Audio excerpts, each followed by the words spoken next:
Thank you, Carlos. It's my pleasure to be with you today and present the Southeastern Hub practices that we selected for today. The Center for the Promotion of Science is the hub, and we had a consultation workshop in the October last year. You can see on the photo our stakeholders that gathered in a great number. And we discussed a lot of practices that were then further evaluated. The hub is quite huge. It consists of 5 countries, and those are Albania, Bosnia and Herzegovina, Croatia, Montenegro, and Serbia. We decided to create kind of a steering board out of this excellent group, and those are our future ambassadors in the region to promote RRI. I don't know if you can see, those are just the snapshots of the to grab the atmosphere at the workshop. It was really the session full of brainstorming, good energy, co-creation, networking, sharing, multiplying. And during these discussions, we had presented several promising practices. I put some of them here. I cannot go into detail due to the time restrictions, but you can visit auditorium and see on the big screen there some of them. We selected the 4 practices to be presented a little bit more in detail. The first one is the Biosense Center, and I noticed that there is a popular name. There is a Biosense project also here in Portugal. And this is the practice from the city of Novi Sad, from the University of Novi Sad in Serbia.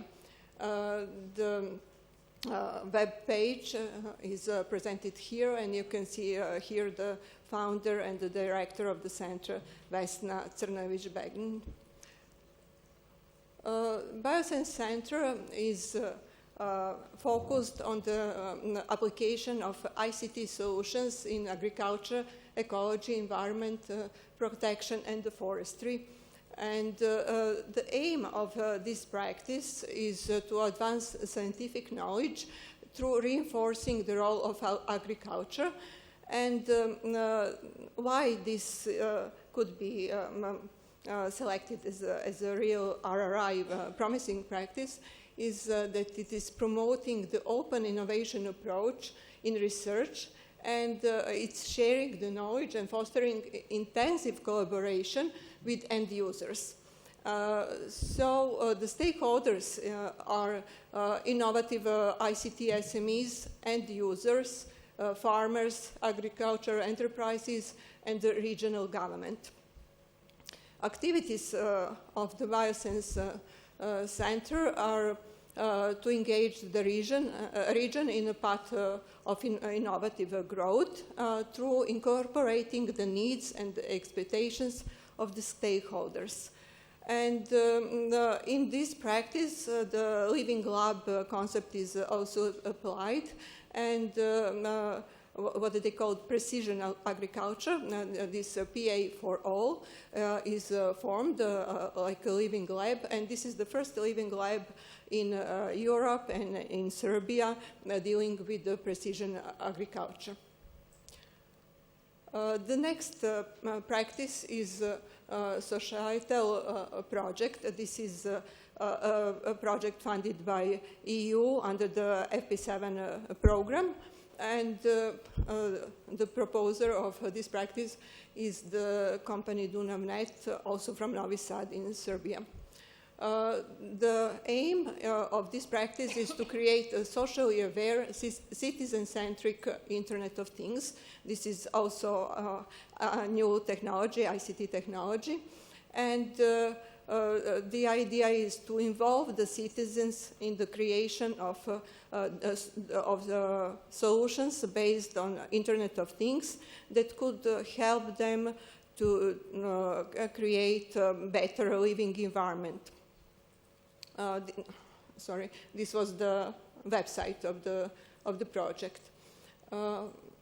The aim of the project is in fact to enable the citizens to be included in the creation process of the services based on IoT technologies, and to be very pro-citizen IoT collaborators.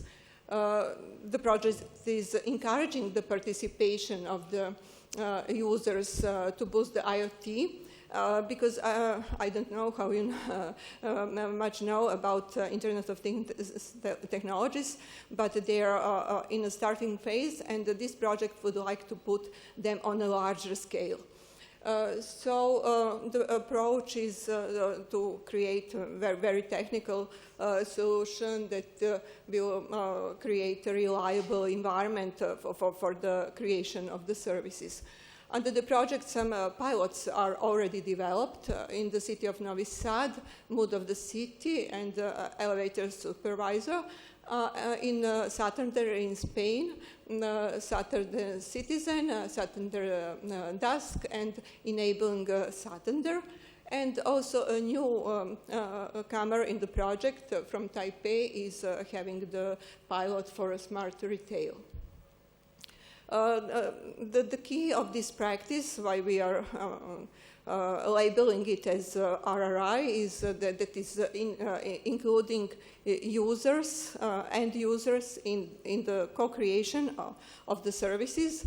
And the key features are that all this process is very intuitive and trustworthy and assistive to the users, so they can create the services that will help them to live better and have the better quality of life.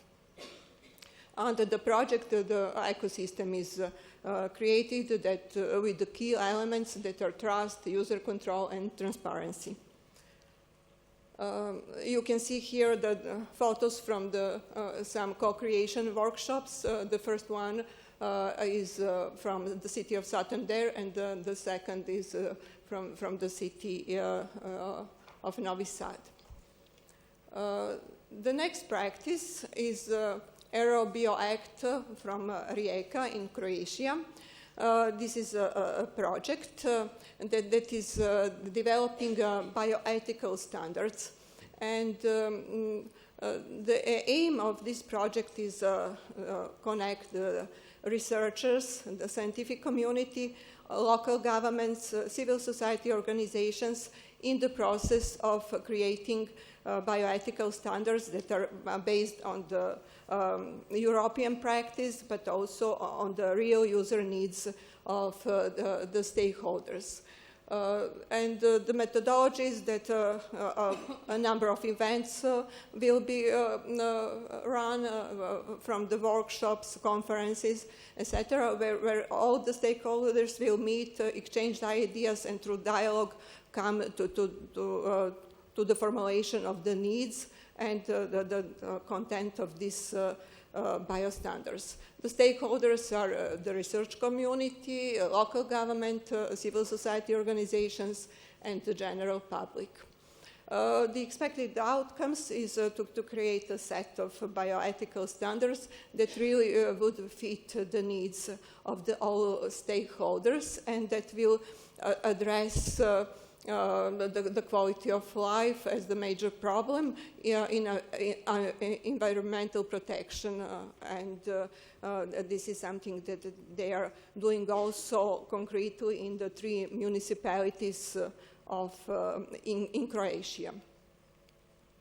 I would stop here. 1 minute. No, I will stop here because I will not go through the last practice, because due to some recent development, promising is getting a big question mark, because the main idea changed due to some political decisions and budget cuts, so I will not go through this practice. Thank you.